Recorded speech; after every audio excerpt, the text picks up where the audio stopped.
everybody. Welcome to What Drives Us, episode 374. It is July the 8th, 2020. We are more than halfway through this year. Holy cow. It doesn't feel like it. So, I am your host this week, and we are going to be talking about advanced technology, mobility, sustainable energy, and a bunch of other stuff throughout the evening, or morning, or afternoon, or whenever it is you happen to be watching this show. So anyway, I want to jump right into it, and I want to kick it over to my co-host this evening, Mr. Russell Frost. Hi, my name is Russell Frost, and if you didn't get his name, it's Tony Schaefer. Oh, and hi. This is the temperature at my house right now, and I'm just being a jerk. Yeah, 35 Fahrenheit for those of us on audio. Oh, right. Yeah, that's true. For let the record show that 75 degrees Fahrenheit, not centigrade, because that would be awful. Yeah. Wow. Have we tried it though? I don't know. Have you tried it? So that lovely voice that you're hearing there is our friend Georgia McKenzie. Hey everybody, welcome to the show. Okay. Short and sweet. Yep. And all right. So I'm going to throw it over to Mr. Casey Green. Casey, how you doing? Doing all right. I managed to arrive on time for the previous show without getting pulled over by the constabulary. Good job. There you go. Though. Good job. Right. And it's a good thing, you know, I'd hate for you to get pulled over and you be yelling, defund the constabulary. That's a mouthful right there. Yeah, my Saturday. Oh. Yeah. All right, let's go north to Mr. Mark Coughlin. Hello, everyone. Welcome to the show. And it is 29 degrees Celsius without the humidex. I'll let you guys work on the math yourselves. I'm blonde. Yeah, I don't do that. You were told there was no math on this show. You are incorrect. Ah, dang it. As an American, it's my right to remain ignorant. Thank you. Oh. I forget which amendment that is. I think it's All of them. 84.2 without the humidity. Fahrenheit. oh boy. Anyway, okay. Patrick, how are things in Northwest? Yeah, there you go. I'm in Oregon, and it's lovely here. That's enough for the weather report. I'd like everyone to know I am a solar and EV advocate and been driving electric since 2007. Thanks. Oh, thank you. I'm sure that the trees love you. All that coal that you're saving, you know. Someone else is your carbon offset. I just know it somewhere out there. Yeah. And last but certainly not least is our friend, Mr. Paul Guzik. Hey, everybody. Glad to be back. It's hot, and I'm having a beer. Nice. That's all that matters. Right. Way to go, Paul. Way to go. Yeah. So that rounds out the introductions, and I want to kick things off with a story that Casey is going to bring us about how Ford is changing the way they're presenting one of their cars. So, Ford has decided that with their new Mach E that's coming out, rather than discussing their range and their battery capacity in theoretical capacity, they're going to actually show what the computer is allowing the owner to actually experience, which is phenomenal, because the last time we saw anything like this was the original Chevy Volt with a V, it's in Victor, where it said, oh, you've got 35 or 40 miles, and it hid the rest. So the hidden capacity that the car is using for itself will no longer be portrayed. They've updated all their advertising, and they even have a nice feature where if the temperature is going to affect your range, it will show you on the dashboard temperature effect or range affected due to temperature. And we were discussing before the show that hopefully this is based on some predictive modeling and geography rather than just a guessometer like the second-gen Prius, Nissan Leaf. Yeah. Because if you can count on it, that'd be great. Otherwise, you'll do like so many Tesla owners and switch it to battery percent usable. Right. Yeah, Yeah, that's having a car that actually tells you how far you can drive accurately and is weather aware, that's awesome. Yes. yeah, absolutely huge. That's a great change. And I think it increases the consumer's feelings about transparency and reliability in EVs. I think it's a fabulous thing to do, and I really hope it means that the industry is going to adopt this practice. Yeah. Casey, Right. you mentioned something about usable battery. Yes. So how much of that implies that there's some of the battery that's not being used. Correct. So like in my case on my Tesla Model X, it's a 100 kilowatt hour battery, right? But I can only use 5% of that is reserved for 5 kilowatt hours of that is reserved for the car to do its maintenance and to make sure I don't destroy it if I run it to zero. And with my battery degradation, I'm actually down to a 90 kilowatt hour battery, so I've got an 85 kilowatt available. And so what Ford has done is so that you don't have to keep all this in your head. They're just selling you 68 kilowatts of capacity, 68 kilowatt hours of capacity, or 75.7 kilowatt hours of capacity. So you don't have to worry about your battery degradation. They can just kind of hide it like that original volt. And so you'll always have, at least until you've got the extreme end of the life of the battery, you'll know that, hey, I've got a 200-mile car, I've got a 150-mile car, whatever package you get. And it will maintain that as long as you're in ideal conditions. And with this update to the guessometer, hopefully it's going to be really close to what it says. Like if it says 100, I can do 98 to 125. Yeah. I thought that was really cool. Isn't this so the other cars have done this? I mean, I know because I had the Gen 2 Prius for 13 years. And I know there was the big thing that Toyota padded above and below, and one of the reasons was, like you had said, it would maintain, you had a in my head it all made sense until I tried to speak. But it the padding actually keeps you from going 100% full, 100% depletion, which helps ensure the longevity of the battery. That's what I was trying to tell. Good battery management software. Yes. Plus, the first time that thing spits gas on the ground in front of you, you no longer want that extra squeeze. Well, yeah, there is that, but yeah. So yeah, I mean, like you said, this is really cool from Ford to come out and be, like you had said, transparent. Now all they need to do is come out with another viable electric vehicle, and that would be great. And then they are doing they're doing it based on your local fuel economy cycles. So in North America, we'll get EPA. In Europe, you'll get the WLTP. So. Yeah. And it looks like Mark has put up a picture. Yeah, speaking of the Mustang, up here in Waterloo, Ontario, we had a visitor. We had a Mach E show up that had Michigan manufacturer plates, and stopped at the Ford Software or Innovation Center up in Waterloo, Ontario, attached to the University of Waterloo. And it was here for the weekend. Someone just plugged it in on Friday, and it sat in its spot for 2 days. And just by itself. And then the Tesla guy photobombed it. One of our members from the Waterloo Region Electric Vehicle Association spotted it on Saturday, made a post about it, and all of a sudden it had lots of visitors coming up to check out the prototype. So it was very cool to see it in person.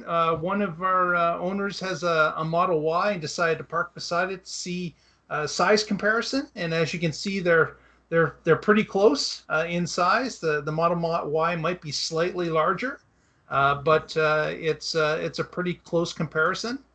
And the vehicle was charging on L2, and obviously 2 days is plenty of time to fill up any car. Yeah, not cool, Ford. You can't just leave it there. You gotta charge up and move on. Well, again, this is a private L2, so they can do whatever they want with it, right? This is attached to the Ford building. It's not really for public use.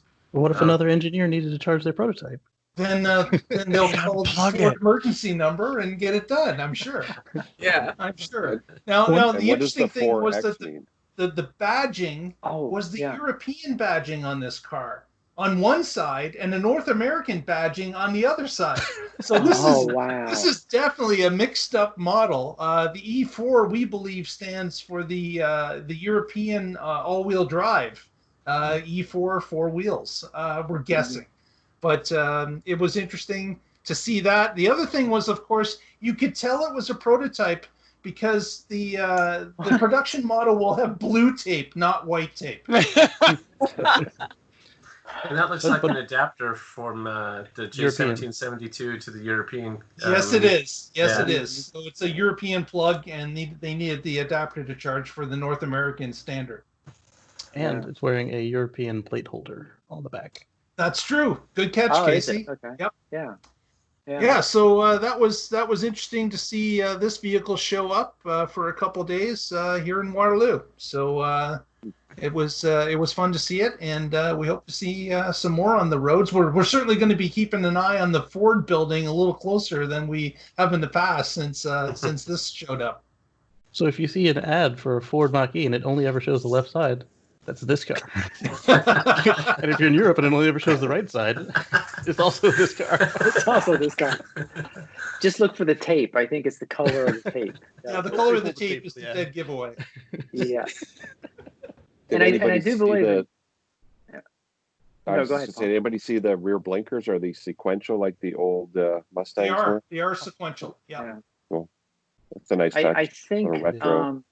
because I was able to interview at the Chicago Auto Show one of the Ford Mach E representatives, John B., friend of the show, and she was talking about the badging, and Mark was absolutely right. If I remember correctly, the 4 is the all-wheel drive, the X is like extended range. They were within the badging, you would be able to figure out the exact model and range and configuration just based on that. I forget exactly what it was, but.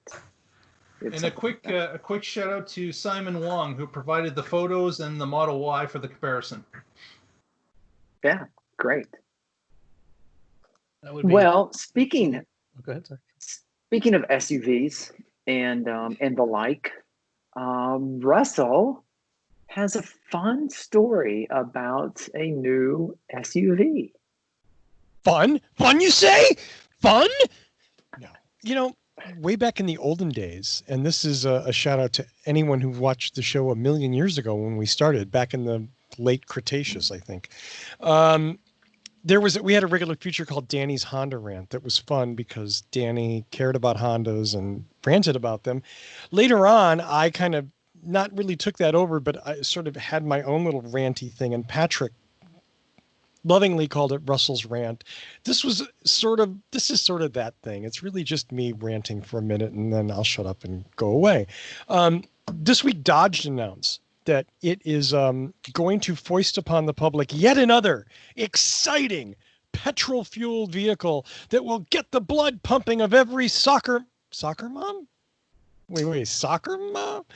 Yeah. Fiat Chrysler has announced the Dodge Durango Hellcat.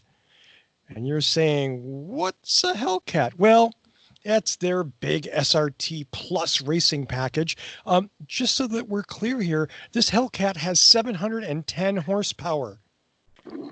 710 horsepower. It will go 180 miles an hour in an SUV with 3 rows of seating for your kids. Yeah. What's wrong with that? I do this every day. 700 horsepower.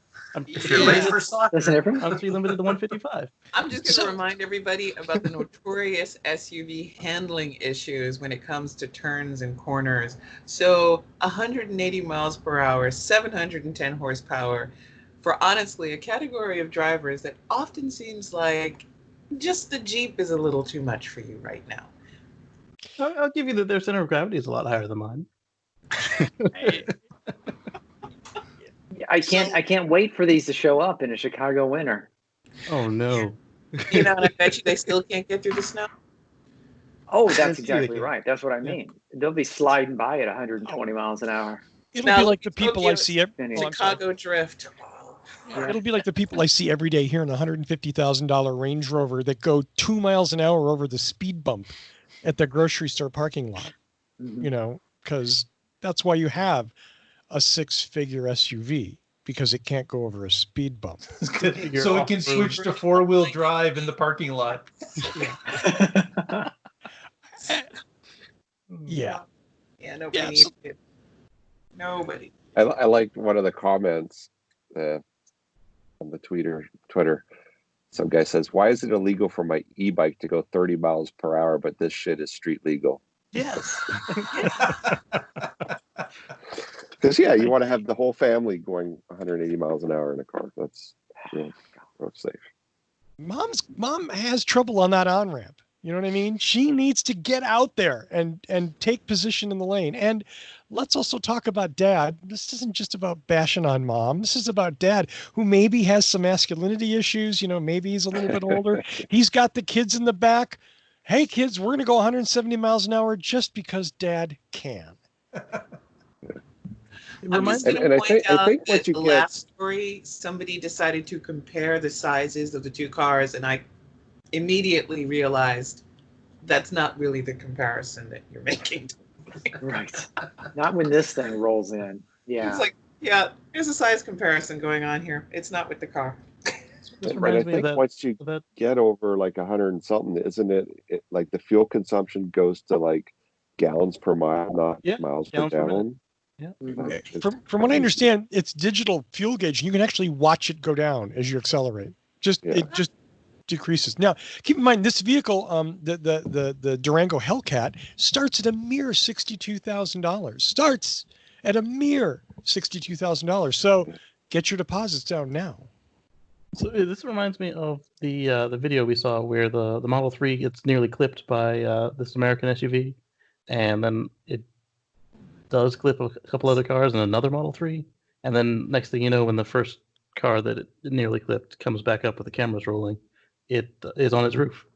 Because somebody thought that they could Fast and the Furious between traffic, and it just doesn't work that way in real life. Yeah. Mm-hmm. Yeah. I can't think of a single person who needs this. Maybe on the racetrack, but buy it, but I definitely know they don't need it. Yeah. Well, speaking of driving 170 miles per hour, which I normally say, why do you need 0 to 60 in under 4 seconds, and why do you need more than 100 miles per hour when most of us never would have the opportunity in day-to-day traffic to do such things? Patrick is going to talk about a recent phenomenon. Yes, so this is on Autoblog, and it's titled "Car Crashes Deadlier as Drivers Speed During Lockdown." So your car might not be able to go 180 miles an hour, but it can certainly go above the speed limit, most likely.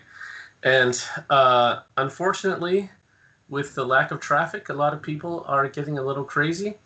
And if you have cars that collide at 20 miles an hour, it's a fender bender. If you have a car hit somebody at 40 miles an hour, it's a visit to the morgue. So be safe out there, people. Here's some stats that they have from this report. In New York City, the ratio of fatal crashes to collisions rose 167% in April from a year ago. This increase was 292% in Chicago, 65% in Boston, and in Madrid, Spain, it was 470% higher. So there are fewer collisions happening, but the percentage of them that is deadly is significantly up because people can speed without traffic. This is horrible, and be safe out there. So what I've noticed here. Yeah, go ahead, Casey. I'm sorry. What I've noticed here in the DC area is that we already have lower speed limits for who knows why, because the exact same normal speed limits on the express lane where you pay $20 to do it. People are running 70, 75, and a 55 around me at some parts of the day when during this situation we're in, because we're not fully open yet, and it's it's like they don't expect there to be any cops around, and I still see the cops sitting there, in traffic with the gun out, not the firearm, but the laser gun, and I don't understand what the process is. It's not simply that there's less cars on the road, is it? Yeah. I mean, that's it. This occurred in Chicago immediately, and they were talking about it on the morning news, and it was pretty much immediately at lockdown. All the map turned green. There was no rush hour red, and they were saying, okay, calm the hell down, people. Just because you have the open road doesn't mean that you can do 85 miles per hour, 90 miles an hour on the Dan Ryan. And then there were the morning collisions. They were like, wait a minute, you're the only two cars on the road. How did you manage to hit each other? But I mean, but it is crazy, and I love that they gave you the numbers and they did the research and they did the comparison on this article, this Autoblog article, which we'll link to, is really good. The number of crashes is down because there are fewer cars, but like Patrick said, people are driving so much faster that the impact, the sheer force of the impact is so much more that the few collisions that we have are resulting in greater fatality numbers.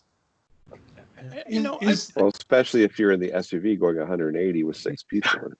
Yes, Right. I've seen a lot more of those fire trucks pulled over, blocking, like you can't see what's going on. But because I don't do the rubbernecking thing, I just roll by and then I hit the save because I've got 3 cameras facing straight back where they're trying to hide.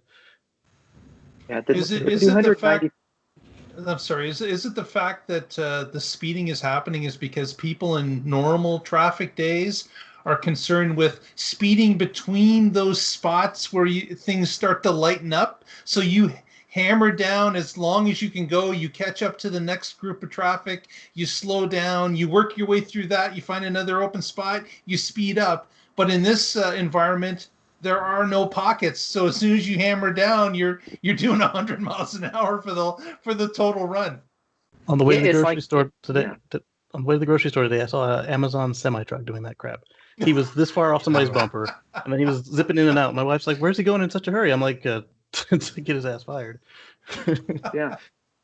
So yeah, Mark, you're exactly right. I mean, it's like driving through Nevada in downtown Chicago right now, because it's just, I mean, traffic is 25% what it usually is. People are accustomed to bumper traffic. It takes you an hour to drive 20 miles. Now there's hardly anyone out there. So you have 5 lanes and they're getting in the middle lane and they're just going. Well, I consider it to be the same mindset that is why we have people who don't want to wear masks, because you people are not as good as me. I'm exceptional. So that's why I don't have to pay attention to the speed limit, and there's less of you people in my way. So I'm going to now go 90. And the problem with I'm going to now go 90, I am very exceptionally skilled, and the rules are different for me. There's still dumbasses who manage to hit people with 25% of the regular traffic on the roads. So maybe you're not that freaking exceptional, Chad. Just slow down. Yeah, that's the worst part, is people are speeding up, but they're still just as bad drivers as they ever were. They're still just as distracted with their phone or shaving or makeup or whatever. And be safe. Just stop. Yeah, and the one piece of advice I'm going to give to people, if you are going to drive at exceptional speeds, just because there's no one else on the road, hit a bridge, hit a concrete pole, hit something else. Don't hit innocent people who are just trying to get from point A to point B. Oh, hold on, here's the lawyer. Please don't listen to Tony.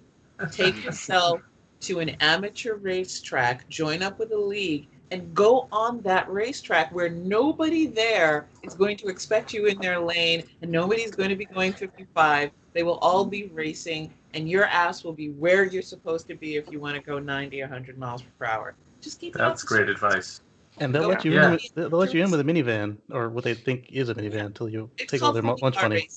Take your junker out and put it on the racetrack I have friends who do it. They go out and they race out on an actual racetrack out in the hinterlands of California, and more power to them. Stay off the roads. Grab 8 of your friends, get in a Hellcat, and do 170. Just Yeah, go great. for it. And the traffic cops won't ticket you there. Right. All Usually right. you're racing Well, them. so I want to do a follow-up to something we were talking about just last week. Yeah. If you remember from last week, I was going to say if you watched the show last week, but we know everyone did. So last week we talked about how Toyota was severely limiting the number of RAV4 primes that they were selling in Japan and they were bringing to North America. It was an embarrassing low number, and they even suspended taking new orders in Japan. It was something like 5,000 RAV4 primes in all of North America for the 2021 model. Well, now we hear from Inside EVs, there is a vehicle that's called the Suzuki Cross PHEV. You want to guess what it looks exactly like? Yeah. So it turns out that going back a few years, Toyota and Suzuki have had a partnership to work on battery electric vehicles and plug-in hybrids. So Suzuki now is introducing in Europe this vehicle called an Cross, and it is the mirror image of a RAV4 Prime. And so that has led to some of the speculation that the reason Toyota is severely limiting the number of RAV4 Primes is because they are partnering with Suzuki, and Suzuki is selling essentially the same car under their badge in Europe so that they can get the EV credits. Now, there is one interesting part. It turns out that Suzuki has a completely different battery supplier than Toyota. So we were speculating that maybe Toyota was cutting back on RAV4 Primes because they were battery supply constrained. And that would not, work in this argument because Suzuki has a completely different battery supplier. The article is, there's not much to the article because really it's the epiphany that there is the Suzuki Cross PHEV that I didn't know existed or was going to be a thing. And after that, they give all the specs, and the specs are a 1-to-1 exact copy of the RAV4 Prime. There's just, it's exactly the same car. It even has the HSD badge on the fender. Yeah. There's a tell. Yeah. I don't know. I'm looking at the specs for the color, and I did not see a sensual red mica on the color. And I'm kind of like, okay, I'm liking this now because we've got the sensual red. I mean, Suzuki hasn't been a player in North America for a long time, but that's kind of a sneaky workaround. I mean, what if Tesla let Suzuki rebadge their cars and then they get another $200,000, $7,500 tax deductions? Yeah, that was another speculation in the in the article or in the comments, and I forget exactly where it was, but yeah, I mean, kind of taking that side around in that way. Yeah, And I do want to show here is the Across, which is a RAV4 Prime, and then like Casey said, right here is the exact same plug-in badge. Well, that's one less logo to change. They only had to do the one on the hood. Yeah, right. And then I was even looking at that. It's even this little side strip right here, and then maybe the front. But to go from the round Toyota to the more polygon S. But yeah, it's Little change, minor change. Well, they were talking about with GM that they'd be able to use each of their brands to get around the federal credits, and they suggested that some of the other brands would charge themselves to do that, and we saw that with Volvo and Polestar.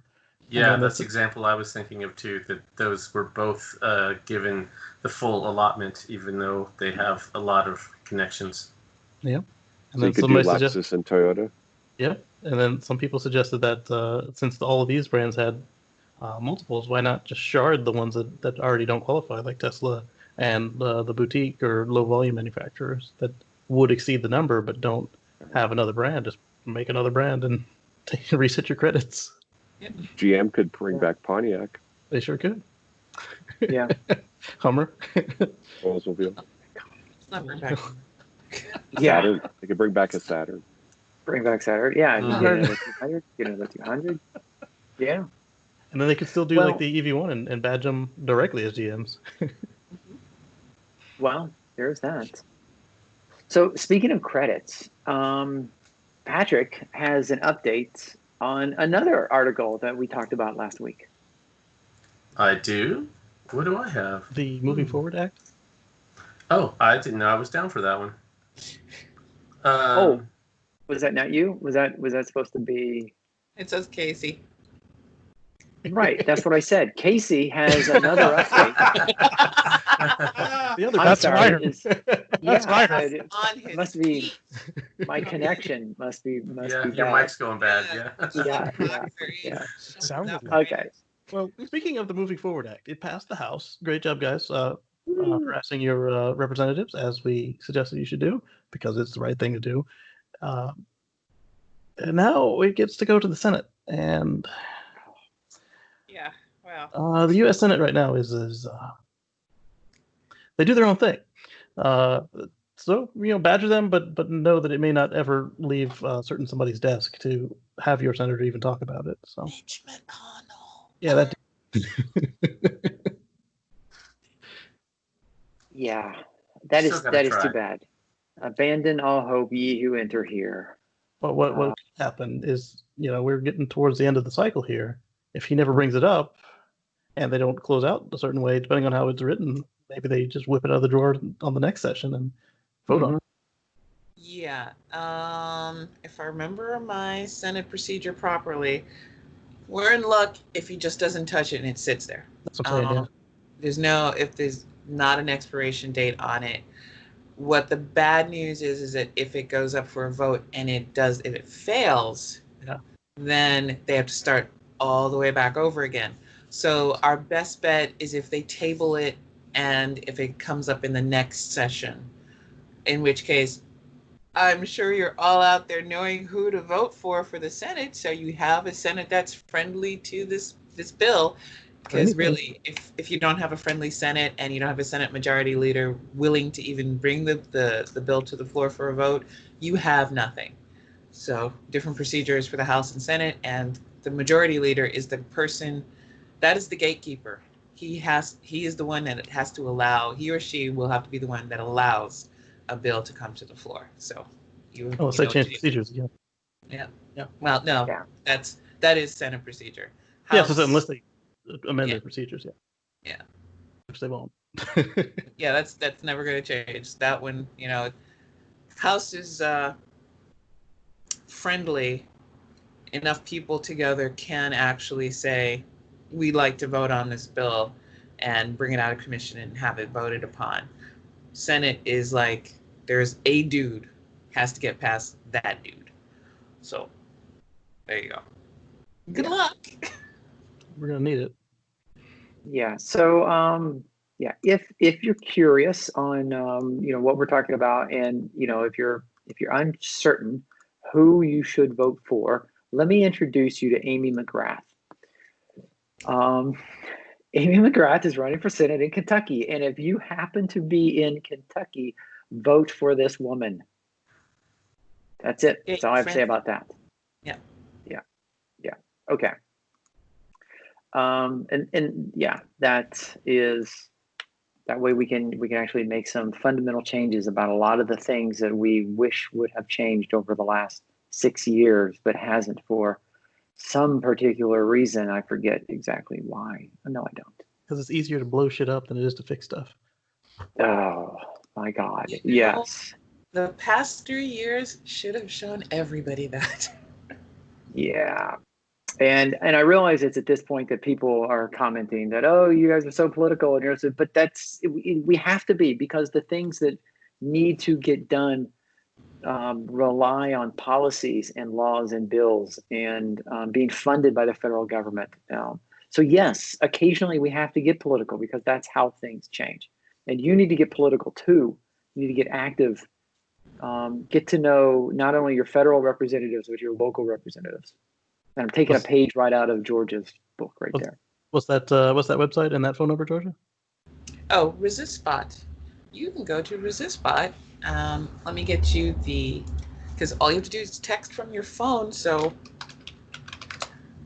And let's go to ResistBot 50409.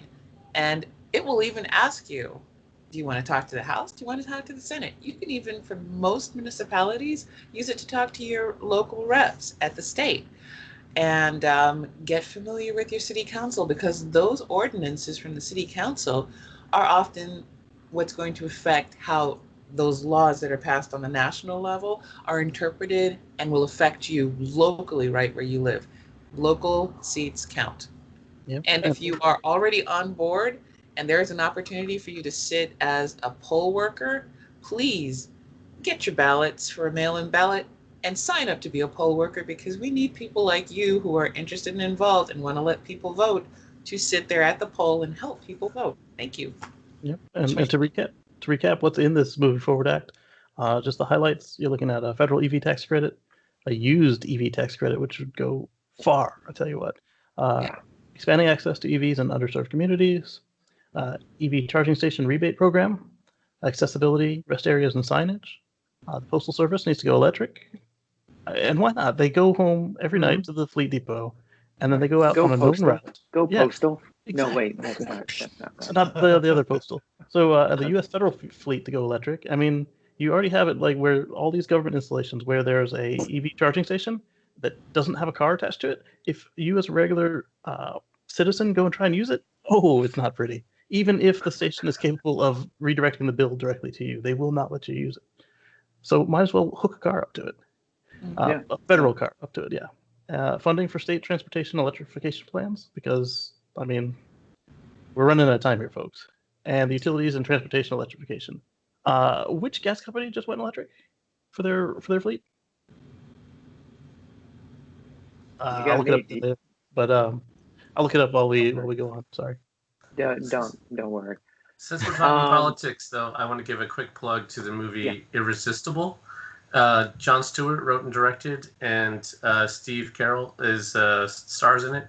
And I won't spoil it, but it shows how local politics can have a national influence. And if you watch it, make sure to stay for the post-credits interview, because that was one of the best parts. Great. Cool. Thanks. So, Casey just kind of went through what the Moving Forward Act was about, and a lot of it was, electrification. And I want to talk to Paul. Paul has an article about a really cool, charging station, I guess I would say. Yeah, this came to us from Clean Fleet Report. It's kind of neat. It's a rest stop in a highway kind of in the boonies in California that's off the grid, but they did a solar powered DC fast charge. So as you're crossing Highway 46, famous in the area where James Dean met his end in a fatal car crash, you can charge up your EV for free, powered by the sun. And it's really cool. Basically, they have some kind of battery storage system, solar panels that act as carports, and you can get out of the sun, charge your car, and continue on your way. And once they can replicate this in parts of the country, because I'm sure we've all been to the rest stop in Podunk Nowhere where there's no grid, pit toilets, it's very primitive. But to be able to charge your car in the middle of nowhere is really cool, and to not have to use the grid.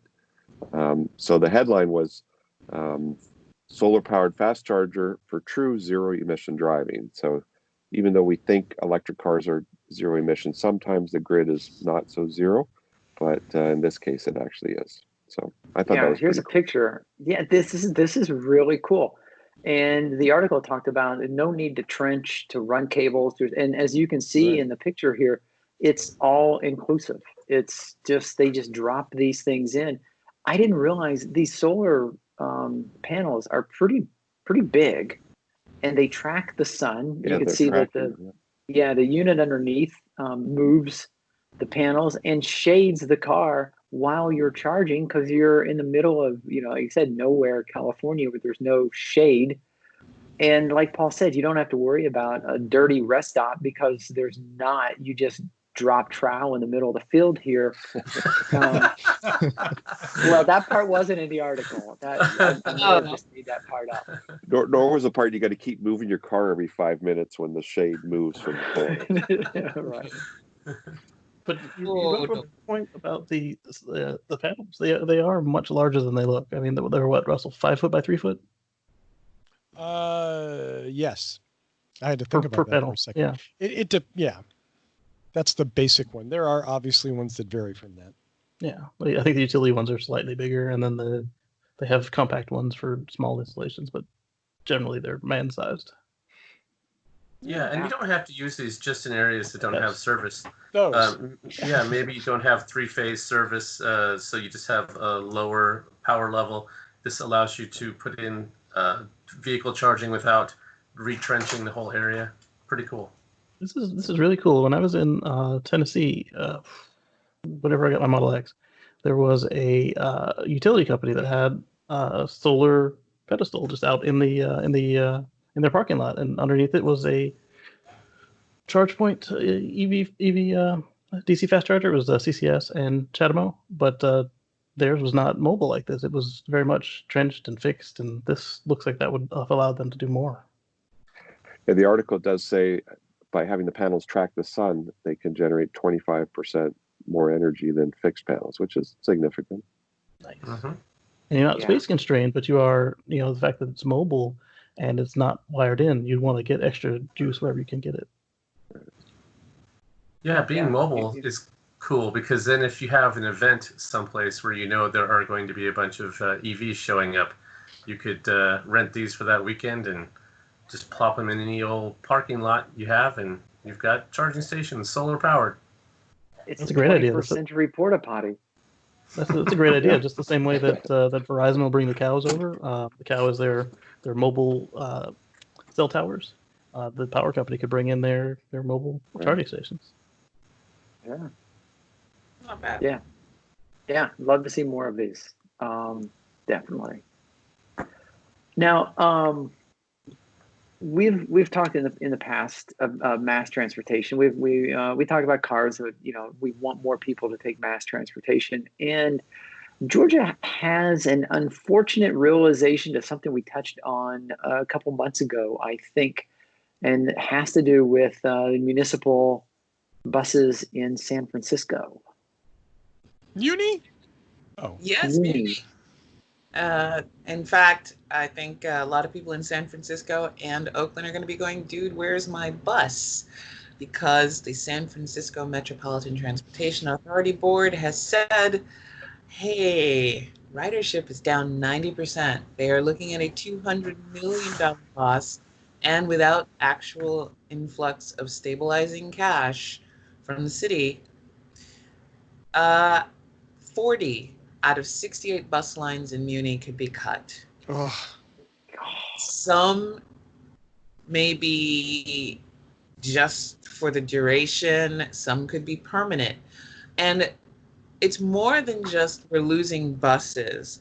Think about the fact that for the most part, especially for essential workers in places like San Francisco, this is how essential workers get to work. Public transportation, what less the essentials that basically we're now decided are cannon fodder, get to wherever they need to be so they can serve you your damned coffee. All right? And that's the frank truth.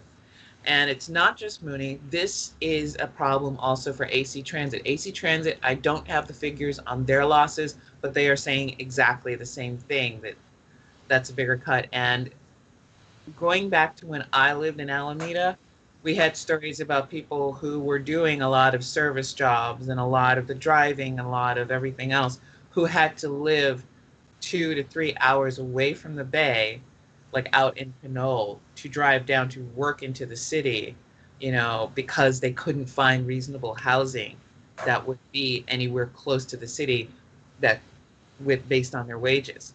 So that was over a decade ago.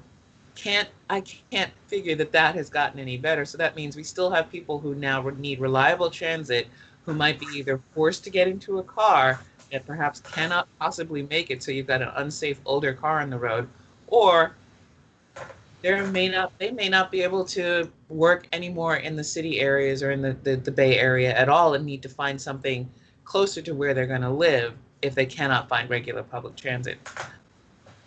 What are we going to do? And I'm looking at this with the same jaded eyes that heard about all the businesses that got all the bailout funds that maybe they shouldn't have.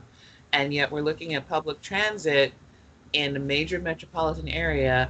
And this story is definitely not going to be just California anymore. I haven't heard anything from LA Transit, but New York City, I know, has dealt with their own closures and their own issues with funding public transit and maintaining cleanliness. So this is part of a sustainable world. We need good public transportation. And if fare revenue is the only way that funds it, I mean, then we have to really reassess what our commitments are to sustainability. And are these workers truly essential if we're going to basically screw them by cutting off the good way that they get to work? So there you go. Not great news, sorry. I seem to remember you, me, and Paul getting really into the weeds on this earlier, where right when all this started, we are like, well, now that ridership's down and they're starting to reduce service, how much do we think that they were going to go all the way and just cut the service altogether like we're seeing? And we had all hoped that they weren't going to do it, but I think you guys were a lot more realistic than the optimist here. Yeah. You're like, no, this profit, they're going to just cut it rather than and for certain people in certain job fields, I mean, first of all, you can't afford a car. Yeah. And then if you're in San Francisco, where are you going to park it? You know, it costs $8 an hour to park your car, and you're making 15, or it doesn't pencil out. No. And then the people who have abandoned the bus for their cars and they're driving into the city. Okay, well, the streets aren't going to be empty forever, and the parking lots aren't going to be empty forever. And you're going to be reminded real fast why you took the bus instead of driving a car every day. Yeah. Yeah, but then if the bus route you were depending on has been canceled, now instead of a half-hour bus ride, you have to transfer twice and go around, and it takes 2 hours instead. Oh, and that's just one way. And now your time has just been destroyed. Yeah. And then you got to hope your PPE holds up against this until we get a solution to it. Well. Or you buy a shitty, crappy beater car to get you to work because that's all you can afford. And then you skip buying insurance for it because you can't afford the insurance. And then the wheels fall off, and then someone gets hurt and no one gets paid for it. It's just and you have a pile of parking tickets. Yeah, and parking tickets. Saw a bunch of people this morning looking for used mopeds. Mm-hmm. Yeah. Hard to ride a used moped 30 miles over 2 bridges, but yeah. I guarantee you it is, yes. Yeah. But, I mean, that was their solution. Their subway line and their bus line were gone. They didn't have a choice. They can't walk 30 miles. Yeah. Yeah. You get an e-bike. Anybody know you can afford an e-bike if you're looking for a used moped. Yeah. Well, unlike the Durango Hellcat, the e-bike is limited to 30 miles per hour. How the hell you're going to get on the freeway in that? Yes. And I'm going to point out that, for people who don't have motorcycle safety training, which whether or not you're on a moped that can go the right speeds for the freeway, if you don't have proper motorcycle training and you're just using it to commute and you need to get on a freeway, you're as dangerous as if you were in a beater, because you can't just hop on a bike and use it to commute through the freeway if you don't have the training to look and figure out where to be and understand that you're on a bike now, you're not in a car. So I don't know. It looks like a big mess to me. Yeah. So let's see if we can uplift the spirits a little, because I remember when we talked about this before, Patrick was talking about how Portland did it the right way, right? Yep. Yeah. Tell us. So go ahead and tell us what Portland did previously when other municipalities were cutting transportation. We took highway funds to build our first light rail, and it was actually federal money that was allocated, and it was there was threats of suing the state for misappropriating funds, and but we've taken that initial light rail and built upon it, and now it goes all over the place, east side, west side, airport, and they built a bridge that is only foot traffic, bikes, and the light rail. No cars at all. Yeah, we've done a lot to support public transportation here.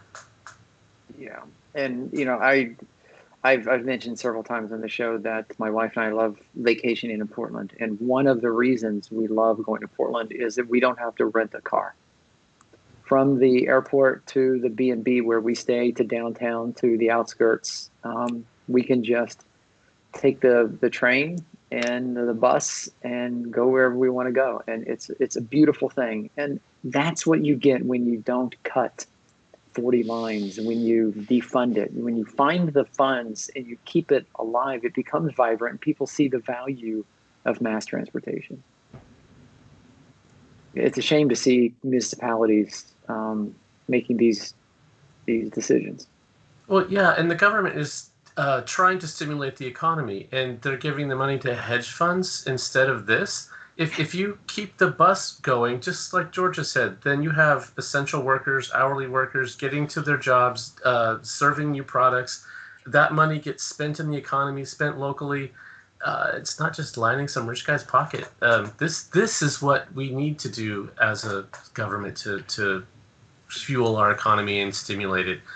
Not pay bankers and hedge fund managers. That's just not going to help anybody but them. Makers and takers, Mr. Communist. Okay? Makers and takers, baby. So take the 30% of the electorate that maybe has a room temperature IQ and really just cares about what color hat they've got on and what flag they're waving. Don't bother to think deeper than that. That ain't me. Other ways I ain't to no keep millionaire, transit. son. Well, no, it doesn't matter what color hat you're wearing, if you're red or blue or green or purple. Right now, we all want the economy to be active for everybody involved. And No, we don't. Now we stimulate it. No, I mean, I'm going to disagree with you because there's a lot of people that don't. A lot of people that very much want what they're getting now, and they're going to defend that. Mm-hmm. They're not. Okay. Yeah, if you're on top, if you're the Scrooge McDuck on top of the pile, I can see you saying, "This is what I don't see a problem." Right, exactly. I get to work every day on time. I'm not like those takers that got to get on the bus that I got to pay for that I never ride on. You know, my road has potholes in it, but damn it, the bus needed to be paid for. Wow, just when I didn't think we would bring in celebrities, Bezos shows up and goes all libertarian on us. What's even more funny is that, all those people are going to get out of the bus and now create traffic for that person. Well, let's go on to something but much there are creative ways to fund transit. Up in Vancouver, BC, all the gas stations in the metro area, there's a 17 cent per liter tax that goes to the transit agency. So that's about 70 cents per gallon. So everybody who drives a car is helping subsidize the transit riders who can't afford to drive a car. And surprise, when they put in these taxes, car use went down and transit use went up because people said, well, I'm not going to spend $100 to fill my car when there's a great transit service now that gets me to work. So, but of course, telling people they're going to raise gas taxes goes over real well in this country. Yeah. And a gas tax, in a lot of ways, is a regressive tax. Because the expensive homes are the ones near work, and if you live out farther where the homes are more affordable, you have to drive more. So I understand it works, but I'm also concerned about it. Well, our biggest problem is who actually does pay taxes. Bezos does not. And the other side of it is people don't understand economics because, well, if I give money to the rich people, surely they will distribute it to us and it will all rain down in a golden shower. And that is not the golden shower you're getting, darling. And, and they don't understand that a rich person will not spend $100 by buying 100 socks. He will spend $100 and buy 2 pairs of socks that only he can wear. So it is much better to have $10 spread across 10 people who will all spend their $10 on buying multiple items, usually locally. That's what stimulates the economy. That is why trickle-down economics does not work, because rich people do not buy en masse as much as the same amount of people who collectively have that same amount of money. It's just simple scale. It's simple scale, and I've talked with enough conservative people to honestly have to say, you're so sweet, but you don't know what you're talking about. Bless your heart. You are just adorable, you little newborn thing, you. All right, so it's coming up on the hour, and I'm going to call it. I think we've had a really good show with some really good articles. And I want to say that if the viewers and listeners, if you want to read the articles, if we haven't even gotten through all the stuff that's happened this week. If you want to read the articles and keep up on what's going on in advanced technology mobility, make sure and check us out online. Go to Facebook and look for us at facebook.com/whatdrivesus. Give the articles a thumbs up. If you see them, just go ahead and give them a thumbs up. It doesn't cost you anything, and it helps us know that you see it. And if you have a thought, leave a comment. That's even better. And if you do use Flipboard as a news aggregator, look for the What Drives Us magazine. Philip Barclay and I throw articles up there as well. And again, we're just doing this for you all. We don't gather any of your data or anything. We're not one of those people. But if you do want to write down all your sensitive data on a postcard and mail it to us, then that's entirely up to you. Send it to me. Oh, right. Yeah, send it to Russell. Just put Russell Frost, California. I think it'll get there. Absolutely. Yeah. So I don't know where you got this episode. And if you want to make sure you never miss a show, subscribe to us anywhere you get your podcasts, like Stitcher, Spotify, YouTube, Google Play, TuneIn, iTunes. We're here on YouTube.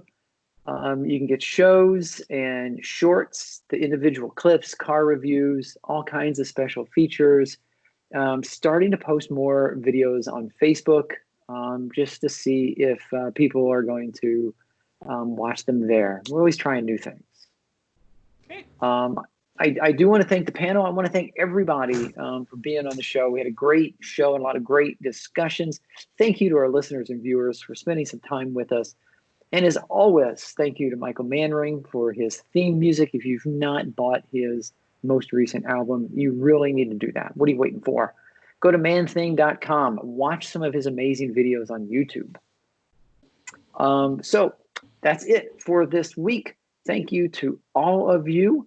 Let's make sure you tune in next week and find out what drives us.